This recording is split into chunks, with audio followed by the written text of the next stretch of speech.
2 years ago, John Holmes launched Two Brothers RC, a YouTube channel dedicated to maximizing the potential of RC airplanes. Through sharing insights on new airplanes, radio setups, and various tips and tricks, John aims to push the boundaries of both pilot skills and their models. Today, Two Brothers RC boasts nearly 100,000 subscribers, with John's audience relying on his expertise to navigate the latest model airplanes in the market. In this episode, John delves into the triumphs and challenges of building a substantial social media following. He opens up about his personal battles with fear and anxiety and offers invaluable advice for enthusiasts looking to advance in the hobby and hone their skills. All right. Well, hey, John. How are you doing? Hey, man. How you doing? Good. Thank you so much for taking the time being with us in Skybound RC. Yeah, thanks for having me. It's kind of a privilege and an honor to hang out with all these people that are like asking for, well, let me rephrase, by people, I mean you. You're the only person who's asked me an interview. But it's still cool. I appreciate it. Yeah, no, it's my pleasure. It's I've watched a lot of your videos in the past, and I've seen your YouTube channel grow and your flight skills get better and better. So it's fun getting to meet you and chat with you. I appreciate that, man. Yeah, it's been a work in progress for the past few years. Really finding your voice and finding a consistent way to get that voice out there without hating what you make is the biggest challenge. I've said it a couple of times on the channel, but like the hardest part for me in making a channel was like getting used to how I sound on camera. I think everybody struggles with that to some degree, but for me especially, like I used to have severe anxiety issues, so just listening to myself talk was anxiety inducing, because I don't know if you've noticed, but like the way you sound in your head is not how you sound to other people. And you sound full and rich in your own head, and then you hear yourself on a speaker, and it's like, and it's very like, different. Oh my God, no, why do I sound like this? Does everybody else think I sound like an idiot too? Yeah. So yeah, getting to that point where you could actually, like, or let me rephrase, where I could comfortably talk to people about anything on camera was the hardest part. So yeah. Yeah, I mean, I can definitely relate to that. I'm a pretty introverted guy. When I started about a year ago, like doing some of these YouTube videos and podcasts, like it felt pretty weird, like putting a camera pointing at me and talking to like nobody. It's a pretty strange thing. And yeah, like what you're talking about, the voice, definitely agree. It's very different the way you hear yourself when you're talking versus when you hear your recording or your recorded voice. It's very, very different. Yeah, it's interesting that you say that you're introverted because I would not have assumed that with all the interviews that you've done. Well, I think I enjoy talking to people about topics I like, right? I think putting it in front of a camera is slightly different, but for the most part, I tend to forget and just like focus on talking to the other person. Right. In any case, before we get too far on the YouTube thing, I have a lot of questions about that, but I want to make sure that we get a bit of an idea of how you got started in the hobby to begin with. How did you get started with RC? So that's an interesting question because we are about to pass 100,000 subscribers, and I still don't believe it. I mean, I'm looking at my screen right now as you see. Oh, look at that! My page crashed. As you see, that's why it was all white. But as you've seen us grow over time, it's like I never once thought we would get this big. Like, just it never even crossed my mind. I saw guys like Brian Phillips, the Sailors, anybody else that had been over that 100K mark, and I was like, nah, I'm not that interesting. There's no way people could possibly want to watch what I make. And then over time, people started coming and watching and engaging with the channel, and I'm like, am I in Bizarro world? Like, what's happening here? Am I actually interesting? And then so.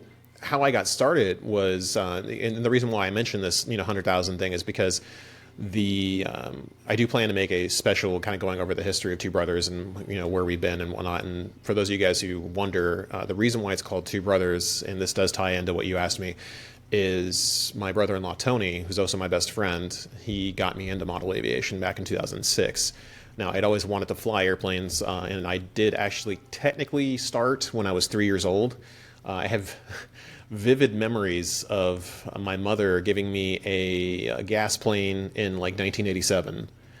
And the only reason I remember it is because it was so traumatic, having been told that, oh yeah, you can fly that. Like she must have thought I could fly it. Like she had rather, she's not around anymore, but she had this history of giving people inappropriate gifts. Not inappropriate as in the sense it's like raunchy or weird, but like inappropriate, like you don't give a 3-year-old kid a gas-powered radio-controlled aircraft. Not the best fit, yeah. Yeah, not the best kind of gift. Like a toy set maybe would make sense, or a toy airplane, but not a model plane that could cut your fingers off, or worse, cut your head off or something, right? So I remember her giving me the controls, and I remember throttling this thing up because I'm just a dumb kid and I don't know what I'm doing. Throttle up, goes straight into a tree and explodes because it was fueled with gas. And I remember the fireball in a tree. And that's about the extent of what I can remember. So from 1987, my next foray into it was 2006 when Tony got me into, I had just met him, and this is before I had moved up to North Carolina. So long before that, he had a Park Zone Focke-Wulf 190. Those of you guys who have been around for a long time probably remember that plane. Gorgeous little plane. Loved watching him fly it. For the one time I got to see him fly, because he tried to show off and he did a knife edge pass. And you can kind of guess what happens when you get too low with a knife edge pass. It does a cartwheel and explodes into a bunch of foam pieces, right? So one of the running jokes that we used to have was like, it must have been me breathing that shifted the air currents enough for him to crash. It couldn't have been possibly his fault. It never is. It's always my fault somehow, right? So there's some external factor. Yeah, always somebody else's. It must have been the wind, must have been you breathing, must have been just you existing. You moved, like your physical presence moved the air mass just enough to cause it to do that. Yep. And then after that, that's how I got my start. But then eventually, do you remember a company called RadioShack at all, or ever heard of them? I know of them. Yeah, I haven't. I was in the US early enough to go there, but I've heard of them. Yeah. Yeah. So I used to work at RadioShack at one point, like in the late 2000s, because I was a poor kid going to art college, and I had a kid and had a soon-to-be wife, and had very little money, and I had just enough money to buy the Starscream F-22 Transformers radio-controlled aircraft they were selling for, like, it was $60 normally. I would get it 30% off for like $45. And I must have gone through 8 of those damn things. And it was the crappiest little model plane ever. It's like imagine an F-22 like this wide with 2 little fans in the back of it, little propellers that push it, and it's a 2-channel system. There's like the elevators are fixed. It has no rudders or anything. It's literally just a 2-channel plane with a remote that only works with that one plane. It was the dumbest thing, but it was so much fun. And I'm like, man, like I loved flying it, but like there was only so much you could do with it. And every time you flew it up, like every time you got it up, there was no way you could land it. It would always land on its nose and break off every single time. That was pretty much where I got my start. And it wasn't until I moved up here that I was able to actually afford to fly hobby grade stuff. Like before that, I had been working, like low paying jobs and whatnot. I eventually got picked up by Epic Games, the guys behind Fortnite, and I don't work for them anymore. I was caught in that layoff wave last year, but the forever grateful to Epic for giving me the opportunity to move out of Florida, come up to Raleigh and live in this area, and get into model aviation the way I did, because if it wasn't for Epic, I probably wouldn't be doing this. Yeah, it's interesting. You never know how things are gonna work out. Sounds like that was the kicker to get you into like the more like standard RC planes. All right, so it sounds like you started very, very early. Oh, yes. At some level with RC planes. What about the YouTube channel? How did that get started? So I think it started like the way most people start a business. They're looking at what other people were doing, and they're like, I can do that better, or I can do it at least maybe not better, but with my own, style. I think with me it was like kind of a 50-50. Like maybe I can do what Brian Phillips does, but do it a little bit differently. And maybe I can do what, like, what's that guy's name? Pilot Ryan does, but maybe a little bit better or a little bit more uniquely, or whatever you want to say. And we did kind of start out originally like that. Tony was originally part of the channel. He's eventually drifted off. Like he kind of left mid 2022 to focus on work and family and whatnot. But my wife stepped in to help, so she's been the camera person for the past year and a half now. It's been great. But yeah, we got started, in the vein of like, hey, other people are doing this. There's no reason why we can't do it. But unfortunately, YouTube is a fickle mistress. I'm sure, as you've noticed yourself, like sometimes videos perform and you don't know why. Sometimes they suck and you think they shouldn't. like the amount of work you put into your channel does not always correlate to how well it performs. Definitely, yeah. So that's pretty much how we got started. It was just like a passion project in the beginning. Like actually, the very beginning of Two Brothers was me taking a turbo timber from Horizon Hobby, and I've gone through 5 of those so far to get to where I'm at now in terms of like stick skill. Like that was my beater plane.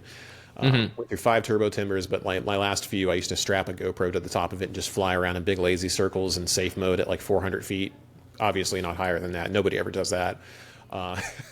And I would set it to like synthwave music and stuff, and it looked cool. But I was like, why isn't anybody watch this? Doesn't like, isn't this as interesting as Brian Phillips? Isn't it possibly? It must be everybody else who's wrong. It can't possibly be my content sucks. Well, the content sucked. It was neat to watch if you're like going to bed and you want something to sleep to, but it wasn't neat to anybody who wants to watch something that's actually engaging and interesting. So that was kind of the foray where I changed tracks. And I'm like, okay, this sucks. I got to try something else. So started out with a hat cam era. So I was one of those goobers that like put a GoPro right here. And you want to talk about how you think you look weird when you're doing an interview or you're on camera with other people. Imagine talking to yourself in the middle of a field with a massive camera strapped to your forehead while you're flying a plane around and you look like an insane, crazy homeless person. And you're just like saying random gibberish that pops in your ear, like the aerodynamics, the angle of attack. Yeah, no. Yep. Yep.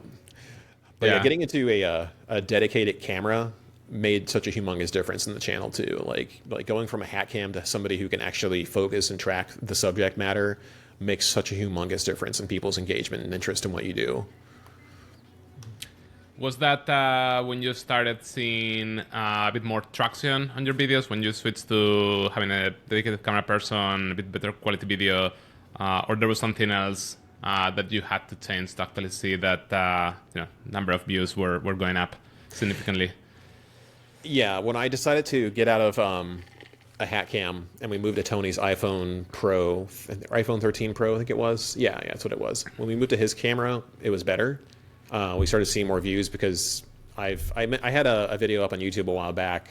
We actually got attacked for it by a large channel. I don't want to name who they are, but I had mentioned, here's how you can succeed on YouTube. Here's the steps and whatnot that I've learned over my time, like click-through rate, engagement, all that stuff. And I was just trying to help people out. I didn't realize it would make some people upset. But one of the things that I mentioned was like, you need to have a good camera to do what we're doing if you want to succeed at it. Like I've never seen a single hat cam channel get a very big following. There might be one out there. I haven't seen them yet. But I'm not saying that I'm right or they're wrong. I'm just saying in my experiences, I haven't seen hat cam channels perform to the level of a dedicated camera channel because the production value is much higher for the kind of work that it takes to have a dedicated camera person. So we did notice immediately, or at least I did, that people watched longer. They were more engaged in the content when they could see the plane, and it wasn't just a pixel on the screen. And it was a big investment. It cost me $1,000 to get the camcorder we use now, which is a Sony HDR AX53, I think it is. Yep. Yeah, AX53. Fantastic camera. Like you could have the shakiest hands in the world, and the footage will still come out great. But the thing is, it's like, if you don't have that camera person, like I noticed immediately, like the views just went skyrocketing ever since mid 2022 is when I got the camera. We actually had bought a Panasonic with no stabilization, and good Lord, was that awful. Like we made one video with that camera and I tossed it out, sent it right back to Amazon because like the footage was so bad. It was like the plane would be here and the camera would be following it and it would be all over the place. You couldn't actually see what it was doing ever. It was bad. Like, because as human beings, you have natural movements in your hand. You can't always keep them perfectly still, right? So as you're like trying to hold this thing and your hand's just moving like this is enough to keep it from focusing on it. And it was just terrible. And there are today people who still comment on that video and say, your video quality sucks, man. And I'm like, yeah, I know, but have you tried It's very difficult. It's like, have you tried watching the rest of the stuff? Yeah. When I got started in this YouTube channel, I went through a couple of cameras, very expensive cameras, both video cameras and mirrorless cameras. And it was a big challenge. I think there's many cameras that are like really, really high quality, but they actually perform very poorly on this particular topic with like small planes flying pretty far. Oh, yeah. Whether it's because of stabilization requirements or specifically autofocus, that was a common problem. So yeah, I totally understand. I find it interesting that you say that some people didn't like that video or got mad at you because of that video. So I know what video you're talking about. I think that video happened to come out more or less at the time I was starting this channel. So I was doing some research about a year ago or so. And I found it pretty useful. A lot of those things I already, had similar idea. A lot of those things were like good pieces of new information to take. I found it pretty helpful. I don't remember anything being particularly out there or weird or something I would disagree with. So I'm kind of surprised that I could understand that video maybe didn't get as many views as other ones because not everybody wants to be a YouTuber, right? People just want to. It's a lot of work. Trust me. They just want to see the latest plane that Horizon came out with. But I'm surprised that anybody would be like mad at that type of video. Yeah, well, so one thing I've noticed, the more public you become, the more you're going to find people that hate you for any reason they can come up with. Yep. And it's like, think of any celebrity. You can name one celebrity, even Keanu Reeves. Everybody usually loves that guy. Like, you go on Reddit, everybody he's like the most loved celebrity in the history of the world. And there's a subset of people who just hate him, and no matter what he does, it's always because, whatever he does, there's always an ulterior motive to them. Keanu Reeves did something great. Well, he must have done that good thing because he just wants money or he wants to look good to other people. You can't do anything at some point. Once you get big enough, you're going to have people that hate you just for existing. Oh, yeah. There's nothing you can do about that. And that's okay. I mean, I had to come to grips with that a long time ago because, eventually you go to your comments tab on YouTube, you go to Held for a review, and then you have some guy that's like, you don't know what you're doing, you're a clown, you're the worst thing ever. And it's like, I used to work at RadioShack. What's that? You're going to get criticized regardless of what to do. I've seen comments on my videos, on other people's videos, that doesn't matter how good it is, whether it's your flying skills are not good enough, or the camera quality is not good enough, or the other day I saw a great video on an event and they were doing a walkthrough of the vendors, and people were complaining because they went through the vendors too quickly and they didn't have a chance to look at everything with enough time. It's impossible to keep everybody happy. Yeah, and it's like with this particular channel, again, I don't want to start YouTube beef on. Well, I'm not starting it. I'm just talking about it in vague terms because it wasn't a huge video they made, but it was big enough, and they misrepresented everything I said. They made it sound like I was trying to not make you succeed. I didn't want you to start your own channel. I'm like, why would I make this video explaining how to succeed if I didn't want you to succeed? At that point in time, I had a high-paying job. I don't make as much money anymore because the startup I was working for in Sweden they didn't shutter, but they did have to let me go because I was 50% of their marketing budget, which is part of the problem when you live in the US. You make a lot of money compared to other countries sometimes. And now what I make on YouTube is a bit more money, let me rephrase that, didn't make any sense. Now what I make on YouTube is a bit more of my income, and I actually do need my channel to survive, but I've never once wanted my channel to be that. I didn't want to actually have it become this until later on. When I retire, maybe sure, I'd love to just make YouTube videos and have some fun doing it and maybe make some money and help supplement my income. But I didn't want to be in this position, so I have to make the best of it, right? And just to have people randomly come out and just everything he said, it's not right. You can do this with a hack cam and succeed. I'm like, yeah, but you don't, and the rest of these other people don't. So there is something to be said for correlation does not cause causation, right? But sometimes you can look at what other people are doing. You can kind of come up with the idea if they're doing it, maybe it works. And generally speaking, having a camera that's not. It doesn't have to be a super expensive camera. You can get them secondhand and still have a good one. But generally speaking, it's I don't mind if you don't like me, that's cool. You don't have to like me. I know I'm a love me, hate me kind of person. I'm very intense. I have strong opinions about things. I try to help people as best as I can, but the way I help people can become some people take it the wrong way. And nothing I do is really meant in the sense of I'm trying to make you upset. I like gyros. Not because I want them to fly the plane for me, but because I like them to be tail heavy. If I want to fly an F-16, I want it to fly like the full-scale jet. I want the damn thing to be so unstable that I can't fly it without a gyro helping me correct for all this stuff in real time. Otherwise, it doesn't fly like an F-16. It flies like a Cessna that looks like an F-16, right? It's not the same thing. So when I make a video talking about gyros and somebody comes in and they're like, you don't know anything, gyros do the plane for you. I'm like, no, they don't. Like anybody who's flown with an actual properly tuned gyro will tell you exactly what I'm telling you right now. The plane does not get flown for you.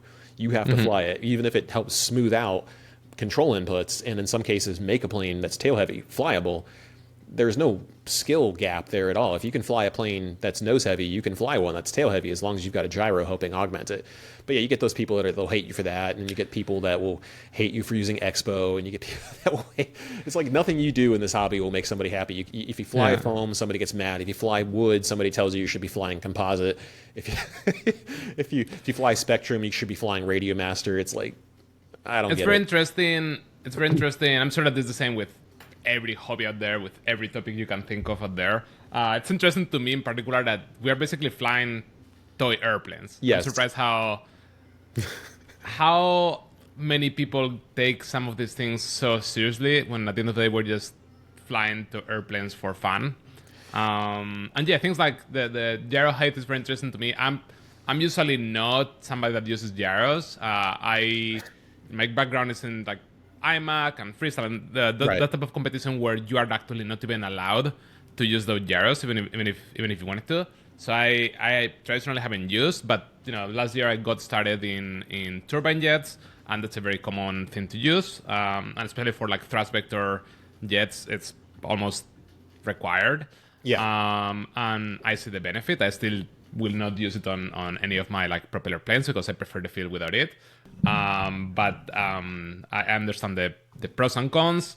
If you don't want to use a gyro, that's fine. If you want to use a gyro because it helps stabilize the plane in windy conditions, or with thrust vector it helps you keep things a bit more stable, that's fine. The gyro is definitely not flying the plane for you.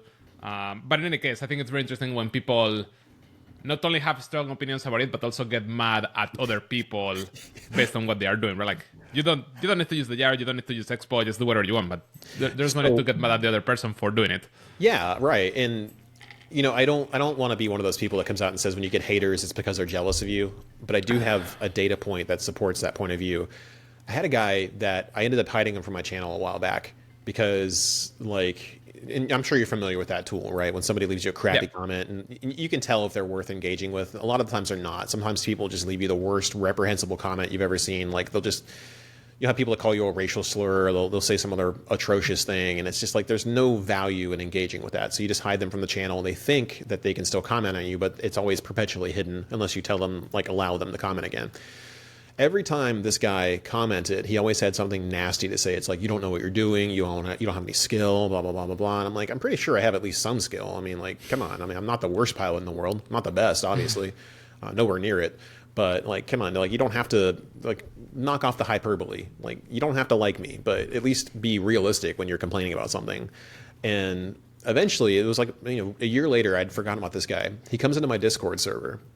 And he says, let me see if I can find it. Well, you know what? I don't have to find it because I can paraphrase exactly what he said, which was, hey, I'm sorry. I didn't mean to be such a jerk to you, but I only left those mean negative comments on your YouTube videos because I couldn't do what you were doing, and you were having fun and I wasn't having fun. And I sat there and I was like this the whole time. My eyes are just wide. I'm like, you can't, this guy who had been felt like a mortal enemy. I had forgotten about him, but nothing I would do would make this guy happy. So eventually I was just like, all right, cool. I'm just going to hide you. No hard feelings, man, but I just don't I don't get paid enough to sit there and have people berate me constantly. It's like people say things to you on the internet they would never say to you in your face ever. Yeah. And I'm 6'4". That's one downside of internet. I think that's the kind of thing that, right. I mean, there's all kinds of people, so there might be one or two, but for most part, you wouldn't get any of that if you were in the field in person on your face. And I'm 6'4", right? So I'm pretty imposing when I stand in front of somebody, and nobody would say those kind of things to me in my face. And it's fine if they would. I'm not a violent person. I'm not going to sit and I'm 6'4", I'll punch you in the face. No, I don't want to fight people. All my fighting days were over in middle school. I think everybody went through those, right? But I'm 40 years old. I've got a nice job. I've got a nice house. I don't want to risk any of that over stupid drama and fighting with people. And so when this guy came in and he said, I'm sorry, you were having fun and I wasn't having fun and I couldn't do what you're doing, and that's why I was lashing out. I'm like, I didn't know what to say at first, and it just took me a minute to kick in. Like, 'cause I work in PR most of the time. I manage communities on the internet for large companies. It's what I did for Epic. It's what I'm doing for this smaller Swedish company, and I work in support as well. So I'm very familiar with how to de-escalate situations, make people happy, even if they come in super mad. And a lot of that came from working at RadioShack, where I'm used to having people scream in my face and tell me that they're going to call the district manager because I can't physically give them a refund that they're demanding because it's been past a certain period of time. Like, there's literally no option for me to give it. So I'm going to call your district manager and force you to do it. And like, well, good luck. He's going to have to be the one who overrides it because I can't do a thing about it anyway. So screaming at me changes nothing. So yeah, for this guy to come in and just apologize, that was one of the most memorable interactions I've ever had, where somebody said that and owned up to, like, everybody makes mistakes, right? I'm not gonna, even people that I've wronged or gotten upset with or have upset me, like, I don't mind giving people other chances. Like, ultimately, I like this most stress-free path, which is usually just conflict de-escalation. So if there's a problem with somebody else, I'd rather just talk through it with them rather than sit there and fight with them forever. For example, that channel that I was talking about earlier, when they went on and they were like, yeah, this guy doesn't want you to have a YouTube channel. He's giving you all this advice that's obviously bad, blah, blah, blah, blah, blah. You should listen to us, blah, blah, blah. I'm like, I mean, cool. You do what you want. Whatever you want to do it. I can't tell you what to do. I'm just telling you what worked for me. But like, if they had sat and had an actual conversation with me instead of just blasting me indirectly, because they didn't name me by name, but like, their thumbnail was a direct it was directly referencing the video in question, where mine was like, it was like me going like this, and it just said, you probably can't. Like, when it said, like, here, like, how do you succeed on YouTube as an RC pilot? Like, well, the reason why it said you probably can't is because less than 1% of any YouTube channel succeeds at getting above 1,000 subscribers. And then beyond that, it becomes exponentially harder to get to where I'm at. And I'm every day, I am very thankful that I've gotten the community that I've got and what we've done. But it's not just luck. It's a lot of hard work. And a lot of people get into it and they're like, man, I don't want to do this. And they drop out and they do something else, because the amount of money you make on YouTube does not 100% correlate to how much work it takes you. Like, most jobs, you do a 9 to 5, right? And you go work 40 hours a week, you get paid X amount per hour. YouTube, I might get $2 an hour for the amount of work I put into it. It's bad, but I do it because I love what I'm doing. I do it because I like talking to guys like you. I like talking to fans of my channel, even people that don't like me. It's fine. I like to get their perspective on stuff, because it's like, if they can, even if somebody doesn't like you, if they have valid criticism, you can at least listen to it and learn from it and use that to improve yourself. But if you wall yourself off and you're like, they don't like me, therefore nothing they said has any value. It's like, well, you can learn from that though. So yeah, I hope I didn't get off on too much of a tangent there. No, I wanted to touch on a couple of those points that you made.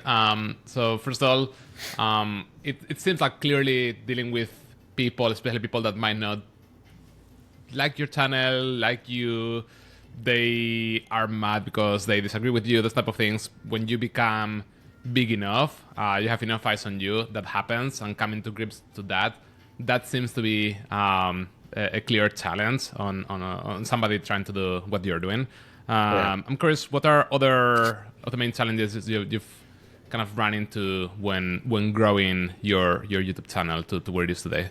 So the biggest challenge is the motivation. There are days where I have to force myself to make videos, but none of this should be construed as me not enjoying. I love what I do. I absolutely love it. It's just difficult sometimes to find the motivation to make a video that isn't going to resonate with your audience. And therefore, because of the way YouTube works, it's not going to show it to a wider audience, because your initial audience that it shows it to is like, meh. Right? Because they don't like it. Like, I have a video coming up this Saturday. Chances are it's not going to do all that great, but I want to try. Like, I don't just make content for what I want to do. Sometimes I make it because I want to help people and help them learn. I have a bunch of kind of crappy 3D tutorials. Nothing as good as the stuff you make. Like, yours is on a different level of quality. You're also a better pilot than I am too, so you make better content just by default. But when it comes to when it comes to the channel, I try to help people and give back as best I can. So like, even though I'm not the best 3D pilot in the world, I've mastered enough of the moves to the point where I can at least demonstrate how to do them and showcase how to do them the way I do them. And it's not always the way everybody else does them. So sometimes you'll get people that come in and say like, well, you're not doing it the right way. And I'm like, well, does point A still lead to point B? Does point B still look like what it's supposed to be? Then yeah, I think it still works. So one of the biggest challenges, again, is like when I'm making this video, like for example, how to fly for beginners, like absolute 100% beginners. Here's why you should consider a gyro, because like for example, like what even is a gyro? Why should you use one? Well, when I flew this Banggood plane, they had basically begged me to make this video for them. And they sent me this thing called a Dancing Wings Vogie 10, which, don't even look it up. It's a box plane. It's basically like a stick with wings. Super basic. Literally I might get like 500 views total on it if it was just about the plane by itself, because I know nobody cares about it. But I was like, you know what? Instead of just making this video about this plane, why don't I try to teach people the basics of aerodynamics, how these planes work, what to expect with them, why you should consider using a gyro. Because on my first flight with this thing, sans gyro, I took it up and it was like this in the sky, because on the recommended battery, it was tail heavy. It was tail heavy out of the box, and I was flying it in 15 to 30 mile an hour winds, which you sound like more like a kilometer guy. So it's I got it. I'm used to it nowadays. 48 kilometers an hour. Just a quick conversion for that. So we're flying in pretty heavy winds for a balsa plane, right? And this thing is just getting kicked around left and right. And I flew it twice, and I'm like, yeah, I'm done. I'm not flying it like this anymore. But we got the footage of it and what it looks like to fly, almost like what it would look like for a beginner flying, because just how hard it was to control in the sky. Took it out the next day in similar winds with a gyro, and it was just like straight and true the entire time. And it wasn't like self-limiting. It was just staying stable in the air mass, which is what you want from a gyro.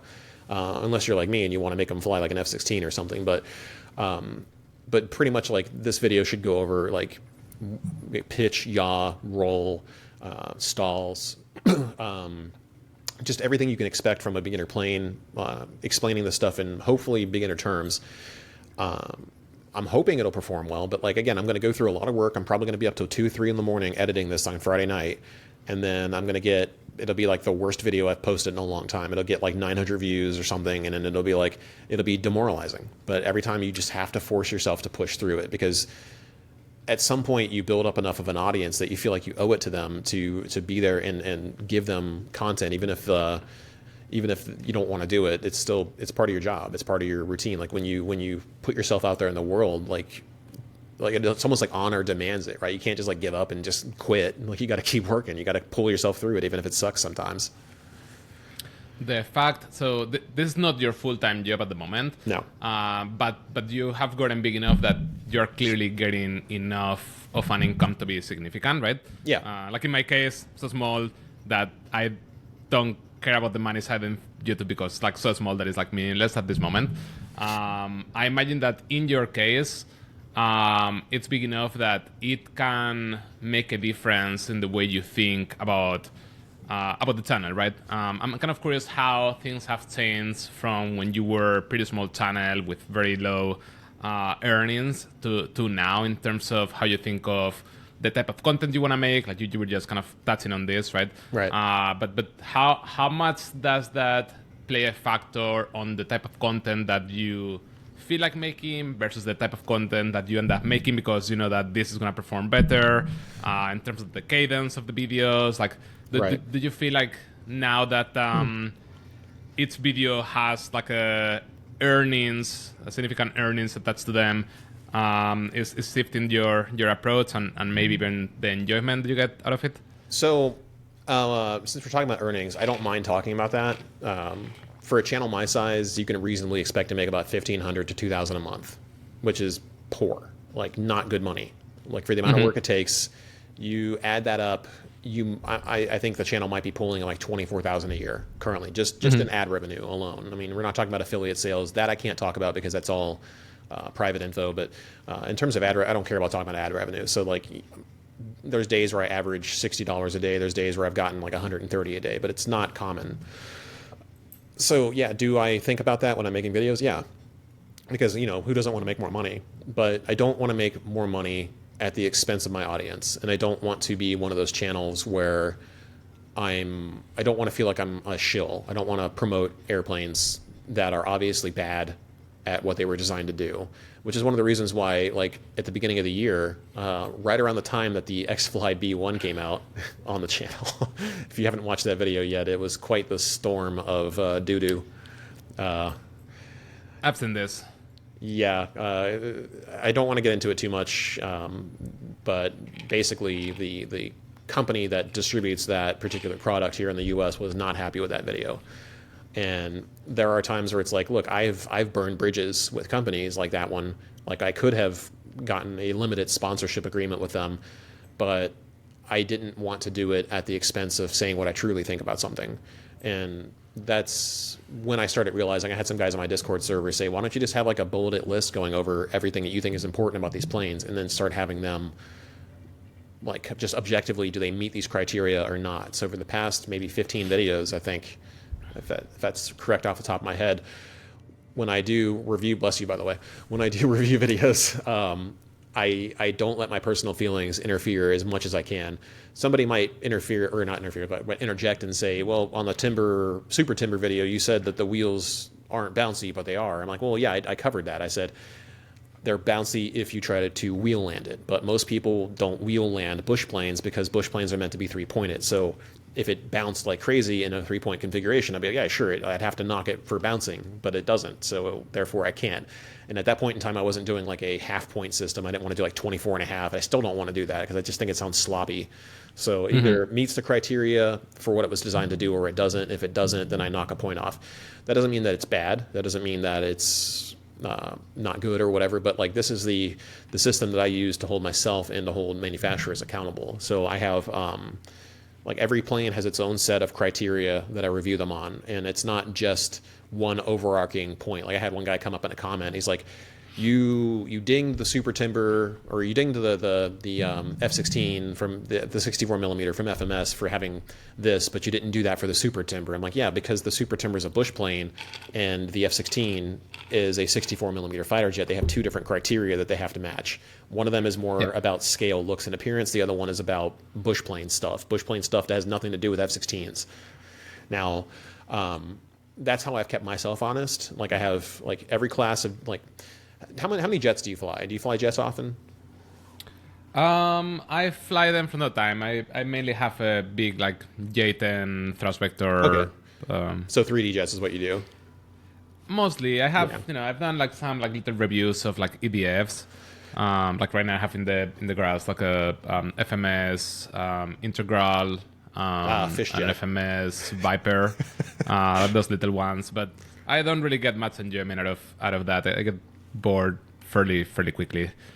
So the reason why I ask is because one of the things I've done with jets is, especially because there's quite a few different review criteria for jets. There are, 50 millimeter jets that have more in common with 64 millimeter jets than they do with anything else. So 50 and 64 millimeter jets have the same review criteria because they tend to have the same type of construction.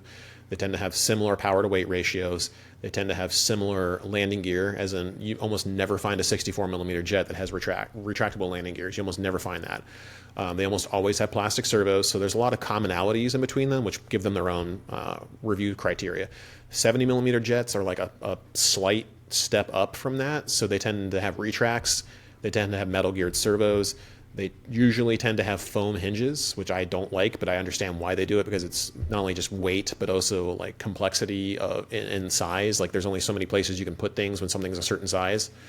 But then you get to 80 and 90 millimeter jets. There's a reason why I bundle those together in a review score, is because 80 and 90 millimeter jets are basically identical, except for like maybe a slight size difference and the motor being used. But otherwise, they tend to be focused more on scale detail. They tend to be more focused on having like proper plastic hinges.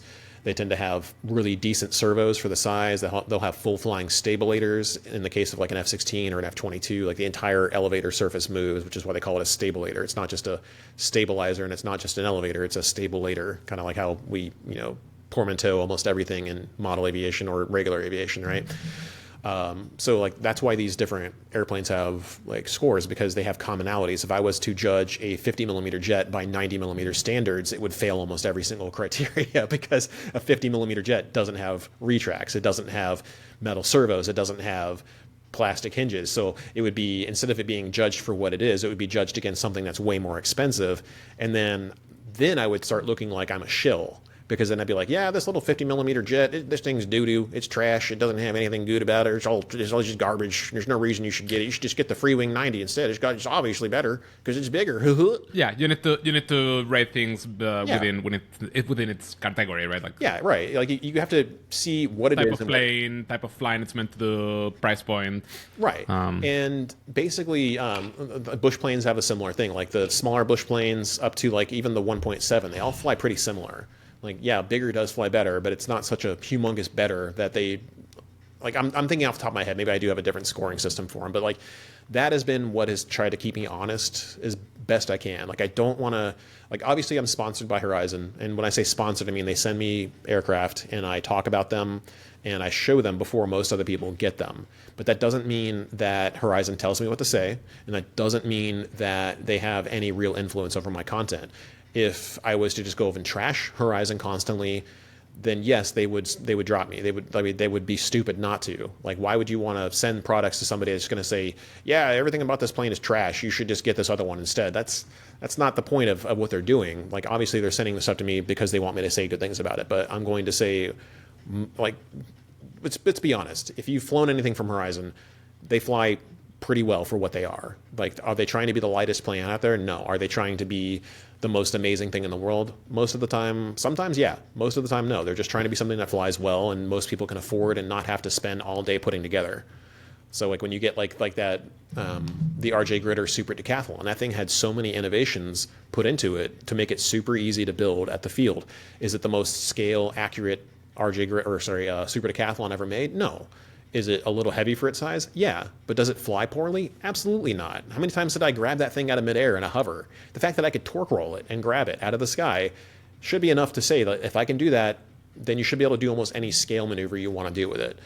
So it's like, just because a company works with me doesn't mean that I don't give them an objective viewpoint. It doesn't mean I don't try to push the crap out of them to show you what they can do, because that's one of the reasons why I do that, is if it can do what I'm forcing it to do, which is almost never designed to do, then it's going to do all your basic maneuvers even easier. And I try to throw some of that in there. But honestly, I live for torque rolling bush planes. I freaking love it.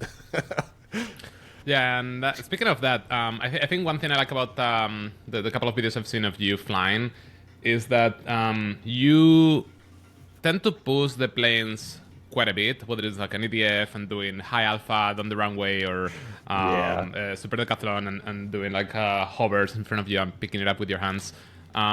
Most people do not do those things, but I think it's really valuable to one, it's more entertaining, right? Like I much rather see what this plane can do at the extremes, at the limits, versus somebody just like going around in circles. And two, I think it's a really good way to understand what the limitations of the plane are. Doesn't mean that everybody else needs to be doing the same maneuvers. Yeah. If they don't want to, they don't have to. Or if they don't have the skills, they don't have to. But I think it makes the review much more interesting and much more informative. I do know that some people sometimes tend to have or to take issue when people, in this case, you might fly a plane in a way that is not necessarily true to the full scale version. Yeah. So I think I've seen you run into some people complain about that too. But I do think that you do a really good job at like getting people to kind of also push their own limits, right? Like not just limit themselves to just flying in circles and doing basic stuff, but actually get themselves out of their comfort zone and pushing themselves to have more fun, to see what else they can do with their plane and their skills, right? So the scale guys you're talking about, I've seen them quite a bit, and I have a decent sized Instagram presence too. Are you on Insta by chance? I probably should follow you if you are.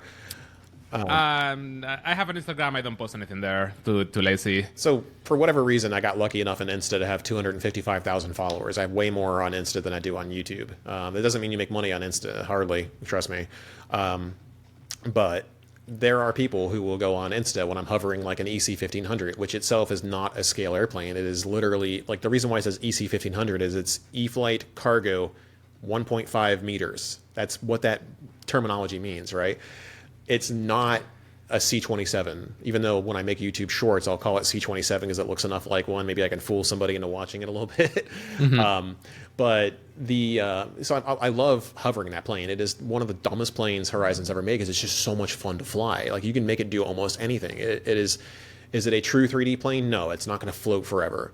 But can you do the flattest flat spins I've ever seen a plane do? Yeah. Can you make it hover like crazy and grab it out of the air if you're like brave enough? Yeah, you probably could.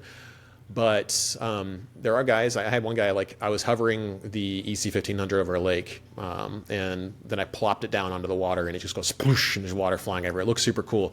And this guy comes in, and he's like, I don't find this impressive at all. This isn't flying. And instead of just linking the dictionary definition of flying to him, which is like something that's heavier than air that is traveling through the sky, I just replied with a reel of me hovering it even more just in front of my face. And I'm like, and I think I played it was the Top Gun music where it's like, I ain't worried about nothing or whatever the heck that plane, the one where they're whistling. Yeah. And I just kept playing that in the background as I'm just hovering at my face and then flying off in the distance. It's like, you can't argue with some people. Like some people are just going to hate you no matter what you do. And they want your model plane to be flown exactly like the full scale variant. And it's like, and if you were shooting a documentary about aviation or a movie that you're trying to replicate a real plane, then I would say, hey, don't do that because it's not believable. In this case, we're flying airplanes for fun. There's no reason not to do whatever you want with it.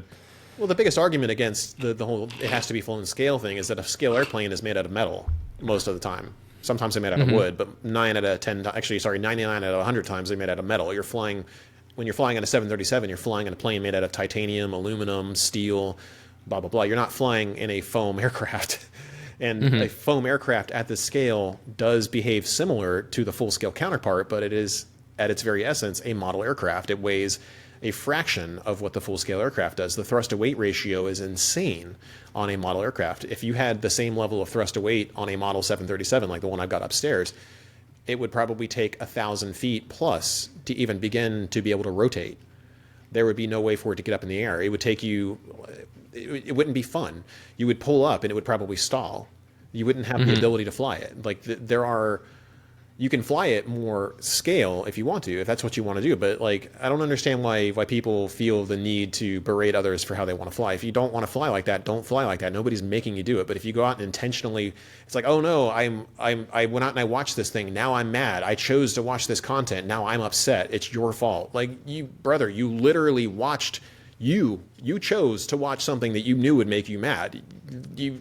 Why? And then on top of that, you leave a comment to complain about it. Like, just get over it and don't comment. Just watch something. Like, just do anything else. Like, it's like just turn away from the screen. Like, close your eyes. Like, there's so many things you could do to not go watch a different video. Yeah. Yeah, it's like there's a couple other videos in YouTube and Instagram available for you to explore. Yeah, I mean, there's different levels of this. Like, I've even seen this in my own videos sometimes. About 3D planes flying 3D, right? Like a extreme flight or a pilot RC laser flying 3D, and somebody says, yeah, this is very impressive, but it's not flying. It's like, I mean, it's literally flying. Sure.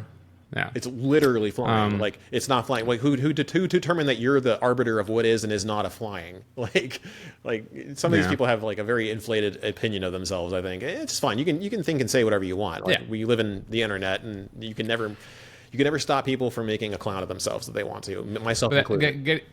Getting more into the positive side of things. Oh yeah, we should do that for sure. When you talk a bit about you try to encourage people to push their limits a bit. What are the typical things you see that people maybe struggle with or are most afraid of that is keeping them from going to that next step, next level? So when I told you I had anxiety issues before, that would be the number one thing I see most people struggle with. Anxiety is. It's unfortunate that it's a powerful force when you feel fear. The fear that you have in your head when you're flying a plane it's very real, and it makes you make mistakes. The adrenaline rush that you get from anxiety spikes is enough to cause people to have jittery hands, and then you dumb thumb something into the ground. And that's one of the consistent things I try to talk about. It was actually one of the things that you may not believe it when I tell you, but I used to be terrified of flying. The idea of getting into an airliner gave me so much overwhelming fear that I had I was going to take a flight to Denver 2018 to go spend time with my sister-in-law, and there was a big cold front coming through Orlando at the time when I still lived down in Florida, and we were getting ready to take off at Orlando International. I couldn't even get on the plane. I was hyperventilating. I knew it was going to be really turbulent, like potentially severe turbulence, the kind of stuff that sends people flying into the ceiling if they're not strapped in. I didn't want to be on that plane. I didn't want to be near it. I didn't even want to look at it. And that wasn't even that long ago. That was like less than 6 years ago, right? And I was a basket case. And I had a trip later on. I was supposed to go fly to Sweden and, from Fort Lauderdale to Stockholm. And I couldn't even get on the plane then either. Twice that I just could not get on the plane. I had to pay the tickets and send the money back because of how bad it affected me. I ended up going to therapy. I ended up talking to people to work my way through it. And one of the things I noticed with all these fear of flying courses is that the biggest determination of what you can or can't do is your own fear. If you fear something enough and it becomes a boogeyman in your life, you're never going to get past it. You have to find a way to talk through it, recognize the fear for what it is, and just move through it. If you're a fan of, you ever watch Dune, the movie? Yeah. So I'm a huge fan of books. I mean, that's a stupid phrase. Who's not a fan of books?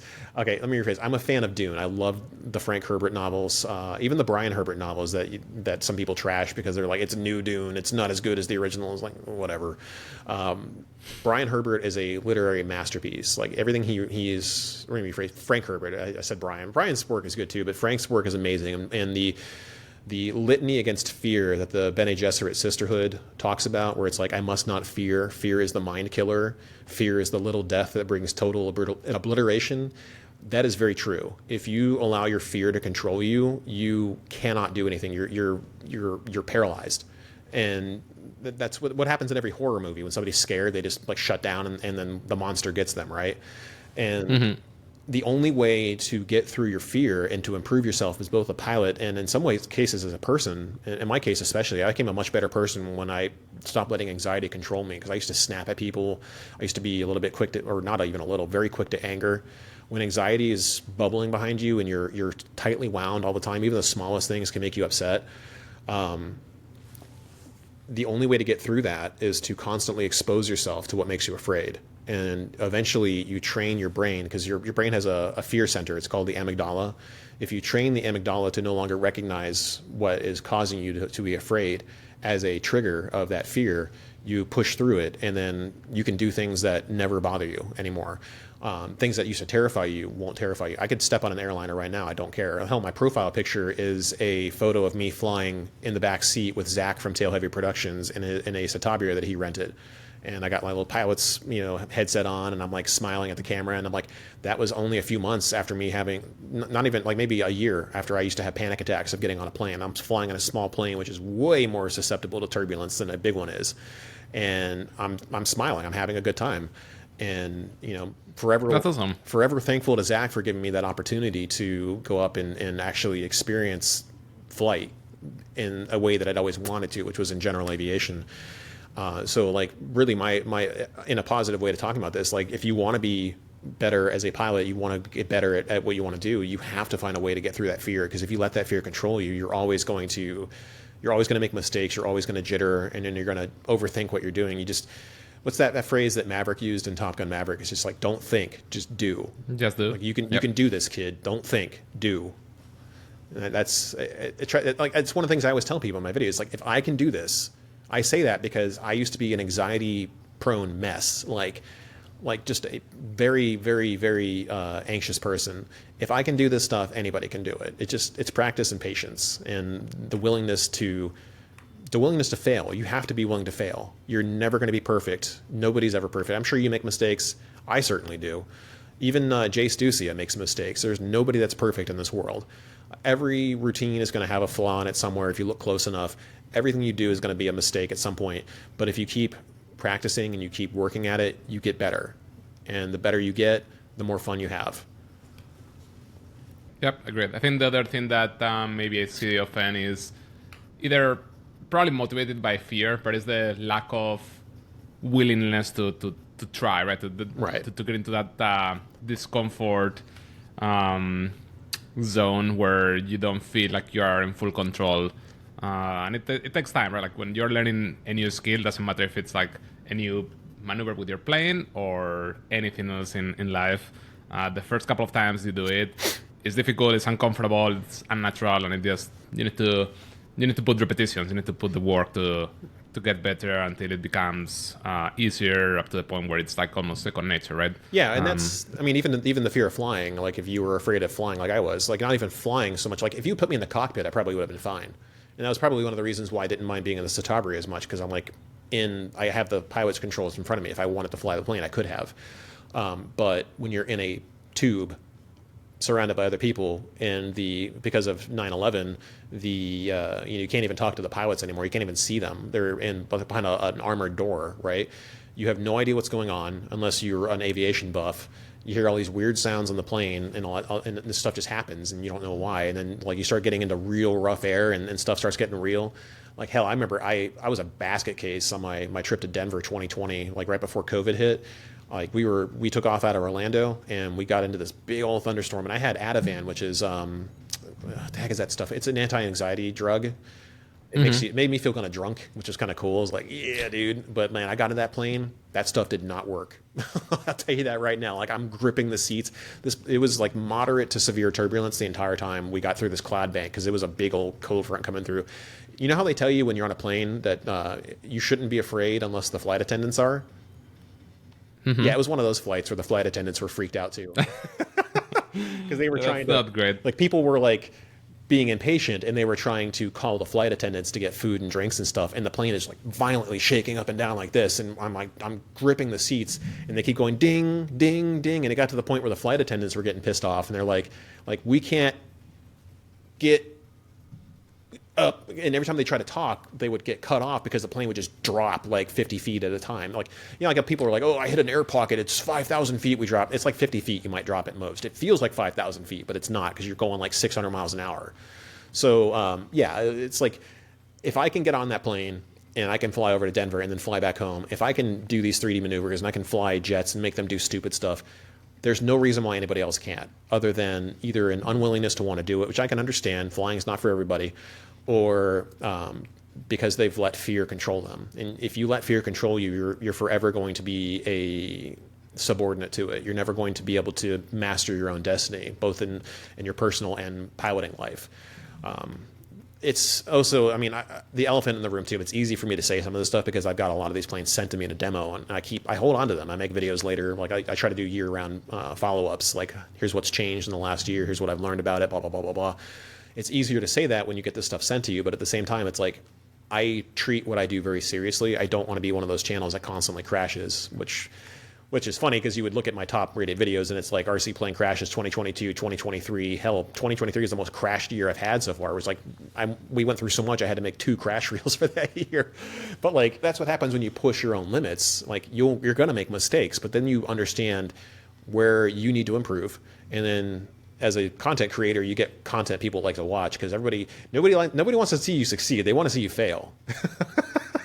The crash videos are always definitely the most viewed videos. When I go to any channel and there's some crash video, the number of views is like 100x higher than every other video on that channel. Oh yeah. Well, I'm curious. You say you have all these planes that you are kind of accumulating because they send to you and you keep them to do future videos and to do more testing down the road. Do you have a general idea of how big your current fleet of airplanes might be? I have about 70 of them in the upstairs 70, attic. wow. And then behind this wall, there's a storage room where I've got about another 20. So, all right, so that's a couple. Yes, I have quite the hangar. It got to the point where I had to go to Lowe's, a hardware store in the U.S. for those of you guys who don't know. And I got these wall racks, so they screw to the wall like up and down, and then you just plug in these racks to them, and then I put pieces of foam on them so the planes don't get dented up. Because most of my fleet is foam, although I'm getting more balsa stuff. If you've seen my recent videos with anything from Precision Aerobatics, and I work with them mostly because they're a local company, and I like to support local businesses like Hangar 18 Hobbies, my local hobby shop. I talk about them frequently on social media. Precision Aerobatics, they're based in Chapel Hill, which is like not far from where I live in Cary. Like it's like half an hour away. So like supporting, like if a Streamflight was like local, I would try to support them too. But because I think they're in California, great company, but like it's just I think they're in Georgia. oh, Georgia. Okay, so because they're far away from me, it's not easy for me to have like an in-person visit where I can talk to them and see what I can do to promote them and whatnot. But PA is a great company. I like working with them and demonstrating their airframes. So like they make some really cool stuff. Yeah. Yeah, I've seen some like biplane videos thing with you. Oh yeah, the Ultimate AMR. Good lord, that thing is awesome. Most of the videos I've seen of you though tend to be around some kind of EDF. Is that your preferred type of modern airplane, or is just I see all those videos is more of a result of the nature of like product releases? Companies are releasing a lot of those EDFs these days, and you are like just reviewing them as they come. What's your favorite type of plane? I don't really have one. I don't have any favorite. I have favorite airframe types for what I want to do. Like for knife edge spins, I like 3D biplanes. I think they look the best when they do that. For Cobra maneuvers, I like jets that have full flying stabilators. It's like when I can make a plane come dead stop and then go straight forward again. That doesn't matter what the jet is, as long as the jet can do it. I like that jet.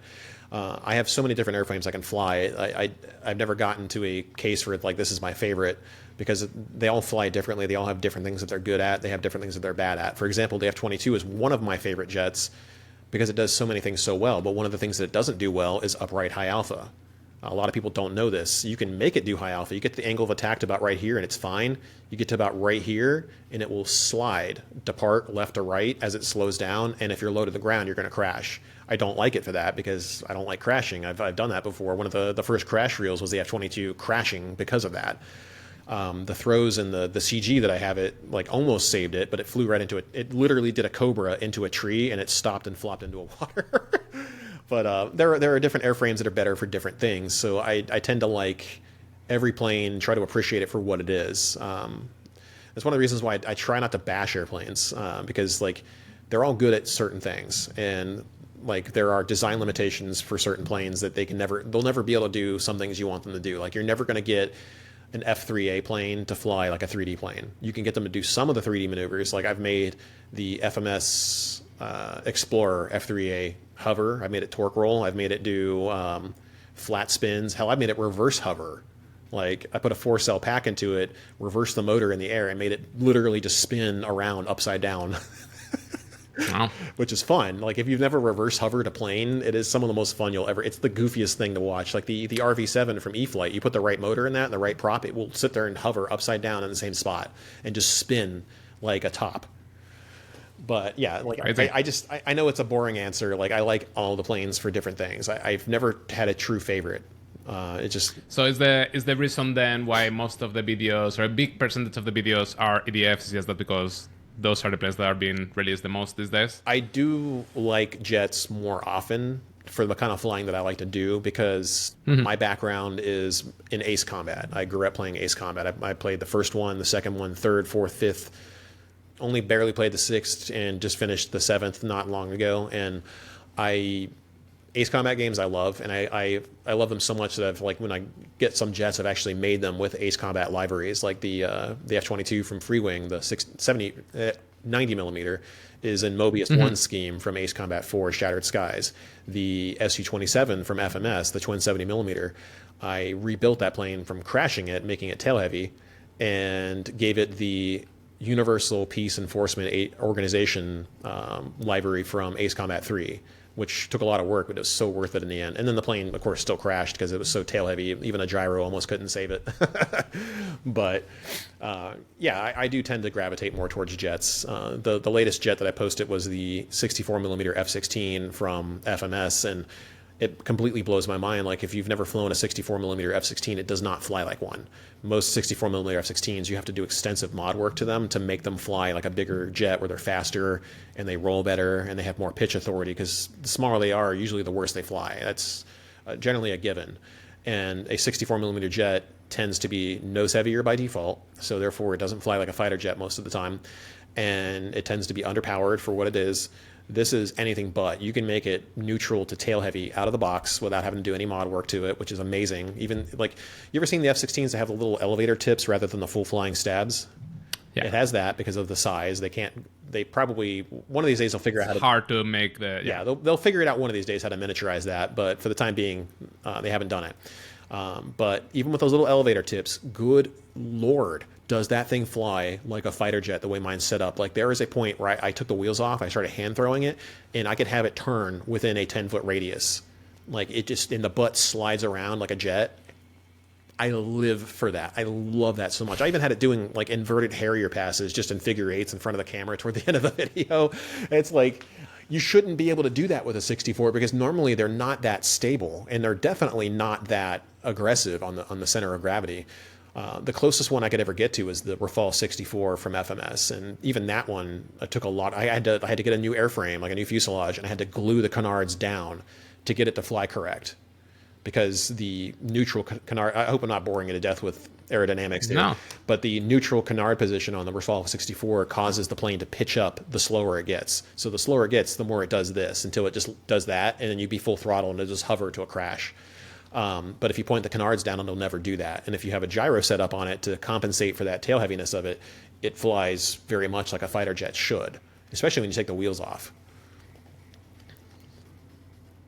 Have you gotten a chance to try a bigger, like a turbine yet? I did have a chance. At Joe Nall, I was there. I missed you, by the way. That would have been great to meet up. At Joe Nall, I was there for Friday, Saturday, and Sunday because I had anticipated going back to work the next week. Next year, I'll try to be there for the entire time if I can. Ali Machinshi from Horizon Hobby hooked me up with an MB339 that they were coming out with recently. I think it's like the newest one they're coming out with. My first experience flying a turbine, Ali gave me a lot of pointers while I was flying. Some of it was like, you're being a little too heavy-handed on the sticks, do this, do that. And it was pretty cool to get real-life pointers from a guy the guy's a legend. He's one of the best pilots I've ever seen. Like, the guy makes flying anything. You can give him anything, you make it look good. Incredible pilot. He's a great guy. He's a great pilot. Oh, yeah. Has a ton of experience with all kinds of planes. Doesn't matter if it's a turbine, a scale prop plane, everything. It was interesting having him explain to me everything I was doing wrong on the sticks in real time. I was like, man, I didn't know I sucked this bad. But you take it and you learn from it. And then, like toward the end, he's like, yeah, that's how it should be flown. I'm like, all right, cool. I got Ali's seal of approval. That's what I wanted to hear. I almost landed it. It got to the end where it was just floating too much because turbines have, I think he said that the trim for the turbine was set too high, so that even at low throttle it was producing too much thrust to bring down safely. So he had to take over, and I had the approach. It was fine. It just would not slow down. So by the time he took over and I thought it stalled, he just launched it up into the air. I'm like, okay. Mm-hmm. He brought it on, landed it, but it was so cool. And I couldn't thank him enough for giving me my opportunity to fly a turbine. I just wish I could afford it. They're so expensive. I think for me, the biggest con about turbine jets is not even just, well, it's related to how expensive they are, but is that you spend much, much more money than you do with any other type of RC plane. Yeah. But you don't necessarily get that multiplier on enjoyment, right? Like you go from a $300 EDF to a $7,000 jet. You're not getting 20 times the amount of enjoyment, even though you're spending 20 times the amount of money. Right. But that's the worst part. Let's be honest. It's pretty cool, though. Yeah, there is nothing that beats the sound of a turbine jet. Like that. It is really cool. That alone, I think that increases the cool factor twice to 3 times. Maybe not 7 times as much, but there is nothing like the sound of a turbine jet. When you see one, you feel the heat coming off of it, the kerosene in the air. That's a big chunk of how cool it is. But it's pretty crazy. A few days ago, I was flying the pilot big. It's a 2.8 meter J10 with a 240 turbine. I'm doing some high alpha, some hovers onto the ground, and once I landed the thing, it's pretty crazy if you think about it. We're flying a plane with a real turbine, very small, but it's a real actual turbine, right? And you're trying to make it do all these crazy things, and it somehow works. It's the plane flies, the plane stays in the air. Sounds amazing. It blows my mind that the fuel systems on a turbine can handle the kind of aggressive flying that people do with them, like when they're doing those like that Futura 3D jet demo that I saw at Joe Nall on one of the videos somebody uploaded. It's like that it can flat spin the way it does, and the centrifugal force doesn't cause the fuel to stop being pumped to the turbine. There must be some pretty advanced systems in there to handle that. Yeah, it's pretty cool tech in there. I have a couple of quick questions for you. Yeah, man.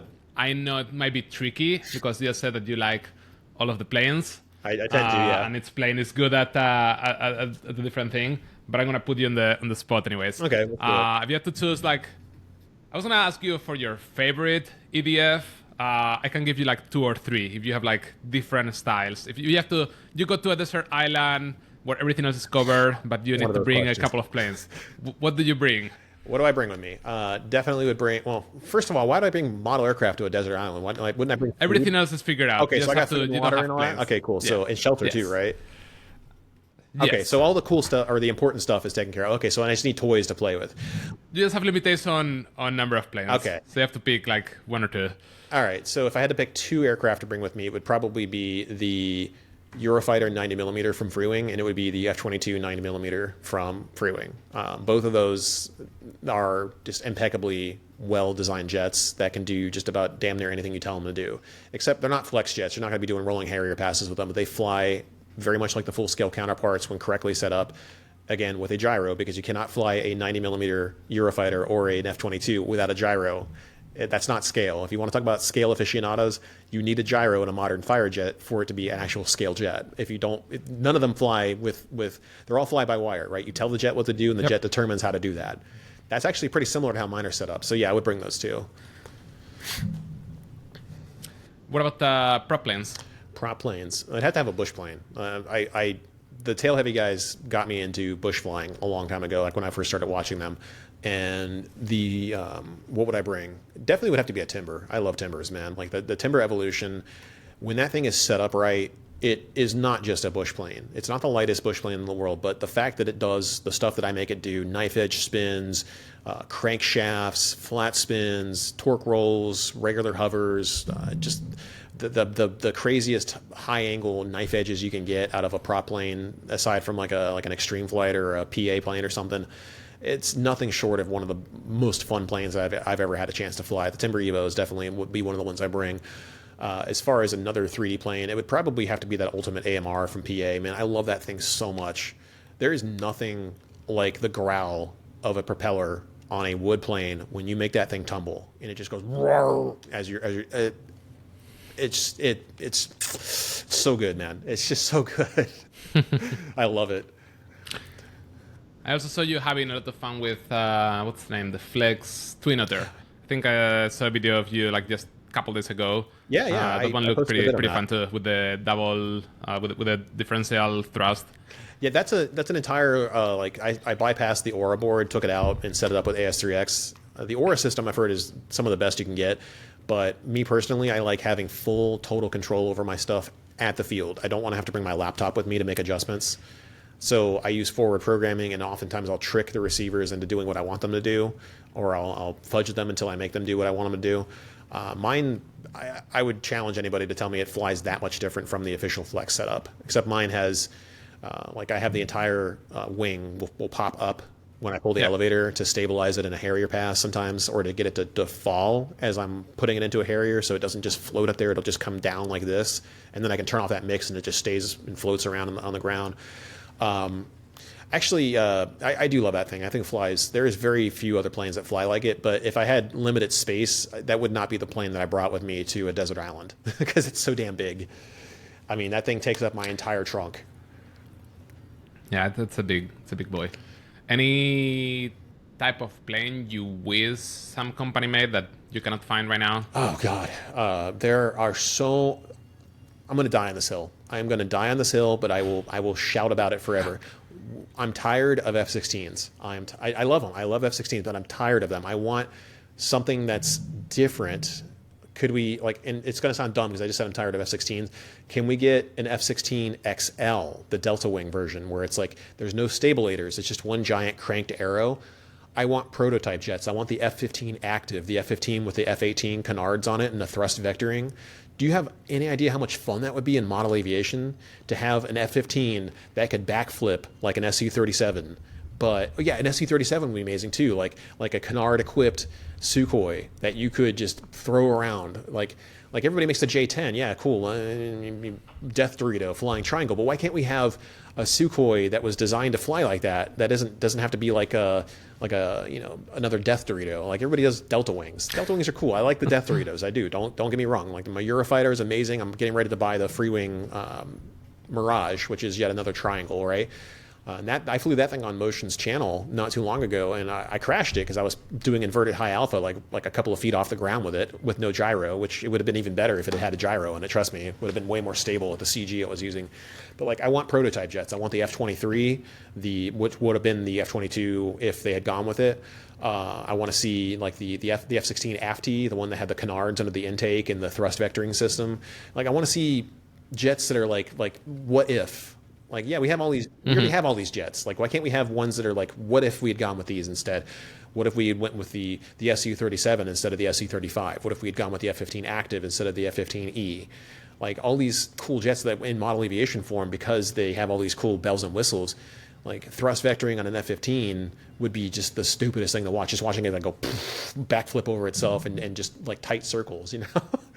Like, why can't I have that? I want that. Yeah, no, some more prototypes would be cool. I know the F-16 XL sounds like a great idea. One of my sponsors, Global Jet Club, they have an F-16 XL turbine. It's a big plane. Yeah, how much does it cost? I think it's like $5,000 or $6,000. Yeah. Plane. I wish I want it. But that model, I haven't tried it myself, but people I've talked to, they like it because it's a bit of a delta wing type plane, right? You have like the big wing that lets you do pretty good high alphas. Oh, yeah. And I could see that type of plane being pretty fun as a smaller, affordable EDF. Yeah, that'll be fun.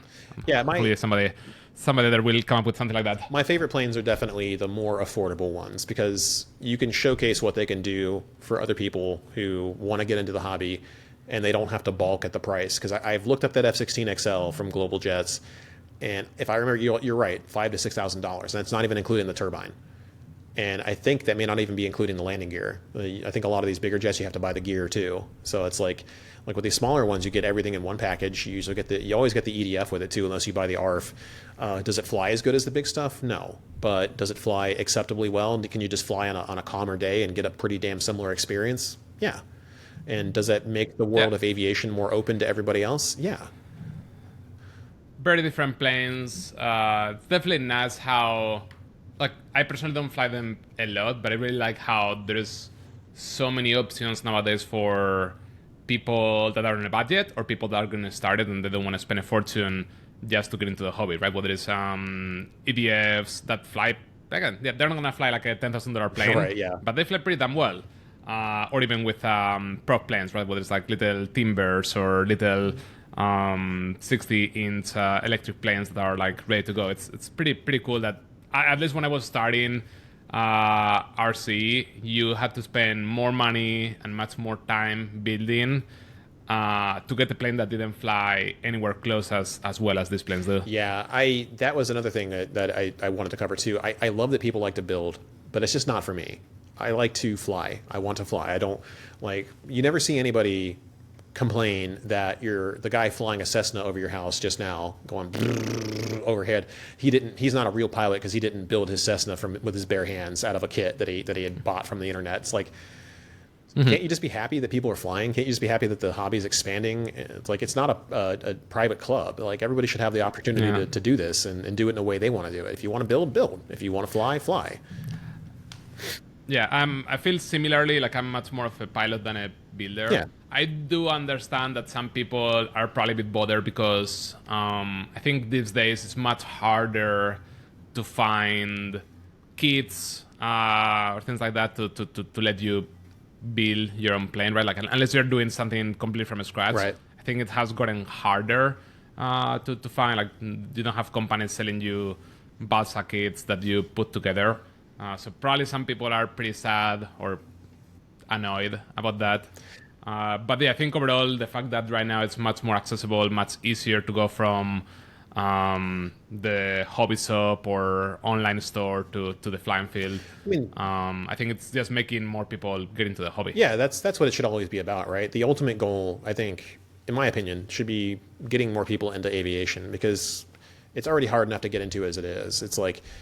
It's not like driving a car, which you would think would be easier, except for the fact that so many people are so terrible at it. But the fact is, like, model aviation or even full scale aviation, just flying in general, requires the ability to think in 3 dimensions at all times. It's one of the reasons why when I get done with an aggressive day of flying, like, I'm sure you felt this too, you're tired. You are mentally tired after having done that, aren't you? Like, the amount of work it takes to constantly keep track of where your plane's going, what it could possibly fly into, always having an escape route available in your head. Like, at least I plan like that. I always think 3 moves ahead. So, like, would this knife edge pass look really cool? Yeah, sure. But can I turn quickly and then go up if I need to get away from the trees? That's always in the back of my head. I'm always running that in my head as I fly. So I have an escape option so that I don't fly into a tree or into a person or into a building. And at the end of the day, I'm exhausted. And a lot of the people who get into this hobby, they struggle with that. And then you make it harder when you get people to come in and say, well, you're not a real pilot because you bought a bind and fly or because it's got a this or that. It's like, come on, guys, we can be better than this. We can do better. Just mind your own business and enjoy that other people are having fun. You know, it's not hard. Well, do you have any final words of advice for those people trying to get their feet in social media with RC, whether it's like, YouTube, Instagram? If you want to do what I'm doing, if you want to make a channel that succeeds, well, for whatever metric you want to use for that, the only thing I can tell you is try to make stuff that like, make the best content you can make. Like, it helps if you can make stuff that you want to watch yourself, but it also helps if you can make stuff that you want to make. You got to find your voice. You have to find what you want to talk about. You have to find your style of videos, and it's going to take you a while. If you get into YouTube, your first few videos are going to be kind of like hit or miss. You may have a surprise hit. You might have every video flop. But the biggest thing to be a content creator in really any niche, but especially this one, is perseverance. You have to have the mental strength to constantly keep pushing, because it's a lot of work. You get people that think that this is the easiest thing and like you just fly planes and have fun. They don't see all the work that goes into it. Like, you have to be able to fly, you have to be able to film, you have to be able to edit the video, you have to be able to set the planes up, you have to have a place to put everything. On top of that, you have to have money to get into it.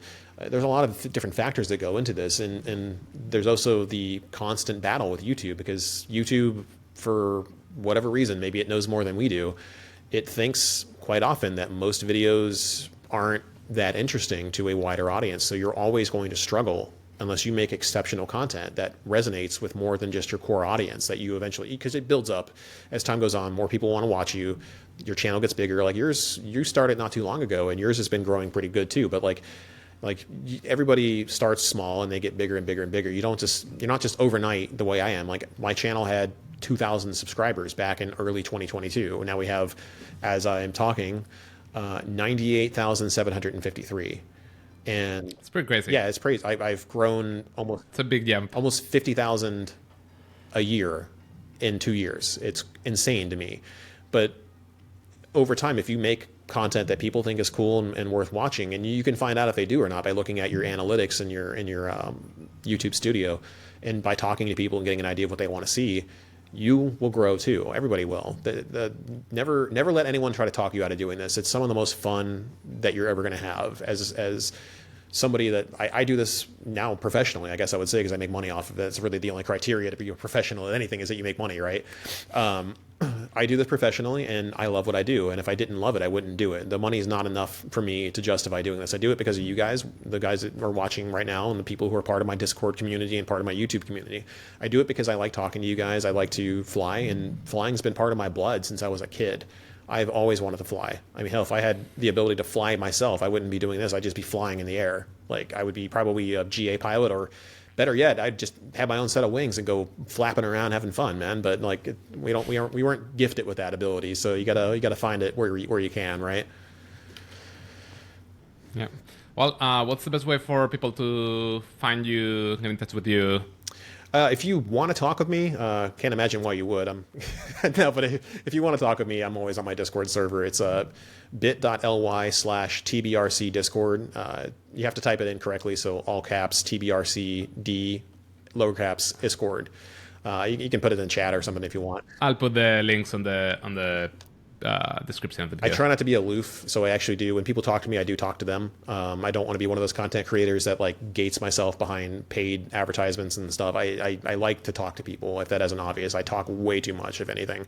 But I do this because I like to meet people. I like to show what I can do. I want to show what you can do. And I just want people to have fun in the end. However you have fun, however you want to have fun, the important thing is to enjoy yourself. Life's too short to be pissed off at stuff all the time and not enjoy yourself. Yeah, pretty well said. Well, John, thank you so much for taking the Thanks, time. I think this was great. I had a really great time chatting with you, and I'm sure that people will like hearing I hope so. everything you had to say. All right. Talk to you later, man. Cheers, buddy.